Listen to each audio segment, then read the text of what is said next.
মহান মে দিবসে খাগড়াছড়িতে জাতীয়তাবাদী শ্রমিক দলের উদ্যোগে বর্ণিল র্যালি ও শ্রমিক সমাবেশ হয়েছে। খাগড়াছড়ি থেকে বিপ্লব তালুকদারের প্রতিবেদনে দেখুন বিস্তারিত।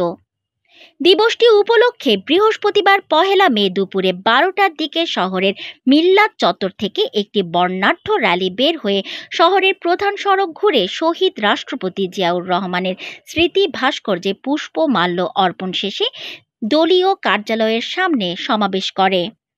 খাগড়াছড়ি জেলা শ্রমিক দলের সভাপতি আসলাম কালোর সভাপতিত্বে অনুষ্ঠিত সমাবেশে বক্তব্য রাখেন খাগড়াছড়ি জেলা বিএনপির সিনিয়র সহ সভাপতি প্রবীণ চন্দ্র চাকমা ও সাধারণ সম্পাদক এম.এন. আফসার সহ অন্যান্য নেতৃবৃন্দ।